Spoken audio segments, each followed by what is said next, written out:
Un paralogisme est une erreur de raisonnement, et il se produit lorsque la forme d'un argument est défectueuse.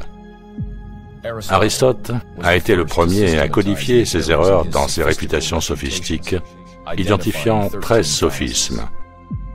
Il les a classés en deux catégories. Ceux qui dépendent du langage, arguments échouant au niveau de la grammaire, et ceux qui ne dépendent pas du langage, arguments échouant au niveau de la logique. Si un argument est fallacieux, c'est qu'il est faux, illogique et invalide.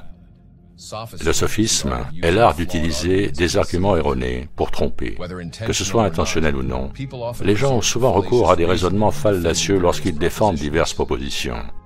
Sans la maîtrise de la logique formelle et sans être conscient des paralogismes courants, tels qu'ils sont enseignés dans le trivium, il est facile d'être induit en erreur. Cette tromperie est particulièrement évidente dans les discussions sur la Terre géocentrique au niveau empiriquement prouvé, contre le modèle falsifié du globe héliocentrique. Les partisans du modèle du globe emploient fréquemment un mélange de sophisme et de fallacie pour étayer leur point de vue. Par conséquent, il est essentiel de reconnaître ces pièges dans la logique pour discerner la vérité. Décomposons quelques-uns de ces pièges dans la logique les plus courants employés par les partisans du globe. Numéro 1. Le sophisme du recours au ridicule. Celui-ci se produit lorsqu'un argument est rejeté par la moquerie ou le ridicule, plutôt qu'en abordant son bien fondé ou en fournissant une réfutation raisonnée. Lors de discussions sur la forme de la Terre, un globiste pourrait dire « La Terre ne peut pas être à niveau, car si elle l'était, les chats auraient déjà tout poussé vers les bords. » Cet appel au ridicule fait que l'argument en faveur d'une Terre plane semble absurde, sans même s'engager dans la preuve ou le raisonnement qui le sous-tend. En transformant l'argument en plaisanterie, le globiste évite d'aborder les données scientifiques et les points logiques présentés comme preuve de l'existence d'une Terre plane. Numéro 2. Le sophisme de l'homme de paille. Celui-ci se produit lorsqu'une personne déforme ou simplifie à l'extrême l'argument d'une autre personne pour l'attaquer plus facilement. Au lieu de s'attaquer à la position réelle, il s'en prend à une version plus faible de celle-ci, connue sous le nom de « homme de paille ». Par exemple, dans les discussions sur la forme de la Terre, les adeptes du globe terrestre créent souvent un homme de paille en affirmant « Si la Terre était plane, le soleil éclairerait toute sa surface et il n'y aurait pas de nuit ». Ce qui représente mal la réalité, qui est, et cela est prouvé, que le soleil est local et qu'il agit comme un projecteur qui n'éclaire qu'une partie de la Terre à la fois. Cet argument déformé par les pro-globes leur évite de s'attaquer aux preuves réelles de l'existence d'un plan terrestre. Numéro 3. Le sophisme de la charge de la preuve. Celui-ci est également connu sous le nom de l'inversion de la charge de la preuve. Il se produit lorsque quelqu'un exige que l'adversaire prouve sa position, tout en omettant de fournir des preuves de ses propres affirmations. Exemple. Les défenseurs du globe insistent souvent sur le fait que les réalistes objectifs doivent prouver que la Terre est plane, plutôt que de fournir des preuves de la courbure de la Terre ou d'aborder la question de la falsification du globe par le biais de la méthode scientifique. Étant donné que la planéité de la Terre est empiriquement démontrable, cette tactique détourne la responsabilité de prouver sa propre position et évite de s'engager dans les preuves réelles présentées en faveur d'une Terre plane. Numéro 4. Le sophisme de l'appel à l'autorité. Celui-ci se produit lorsqu'un argument est considéré comme vrai uniquement sur la base de l'autorité ou de la réputation de la personne qui porte l'affirmation plutôt que sur la solidité des preuves présentées. Par exemple, un pro-globe pourrait affirmer que la Terre est une sphère simplement parce que des scientifiques renommés comme Einstein ou Newton ont soutenu des concepts similaires. Cet appel à l'autorité suppose que l'affirmation est vraie sur la base de la réputation de ses personnalités, sans fournir de preuves supplémentaires ou aborder les données empiriques à l'appui d'un plan terrestre. Les avis d'experts peuvent être précieux, mais ils ne doivent pas remplacer les preuves directes et le raisonnement logique. Les arguments valables doivent être étayés par une vérification indépendante plutôt que de s'appuyer uniquement sur l'autorité de ceux qui les soutiennent. Numéro 5. Le sophisme de la fausse équivalence. Celui-ci se produit lorsque des comparaisons sont faites entre des situations qui ne sont pas suffisamment semblables, ce qui amène à des conclusions trompeuses. Par exemple, les pro-globes prétendent que les vastes océans du monde s'enroulent autour d'une sphère, affichant et retenant des milliers de kilomètres de surface convexe, sans aucun endiguement. Cependant, il n'y a pas de courbure mesurable nulle part sur Terre et rien ne prouve que l'eau se comporte de cette manière.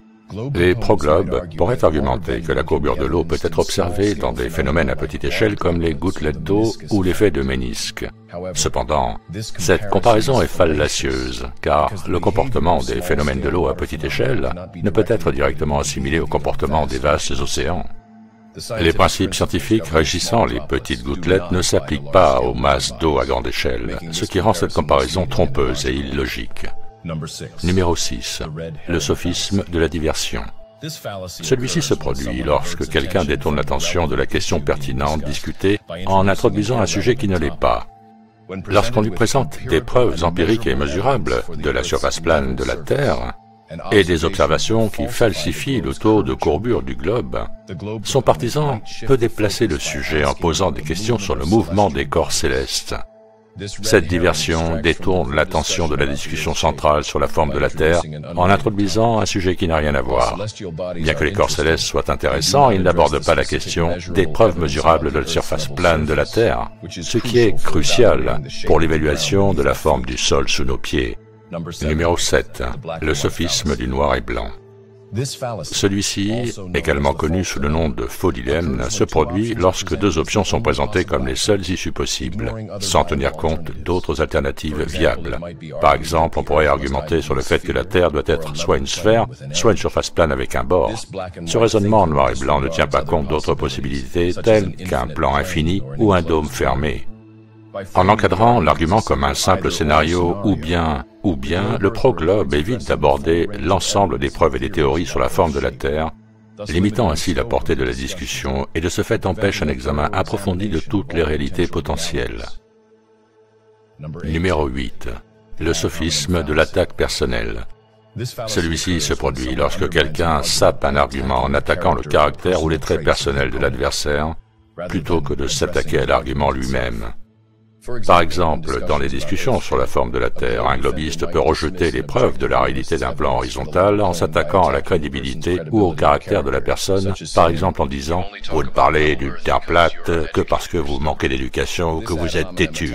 Cette attaque ad hominem évite de s'intéresser aux preuves et aux arguments présentés. Au lieu d'aborder les données scientifiques ou le raisonnement logique, elle se concentre sur le dénigrement de la personne qui présente ces affirmations.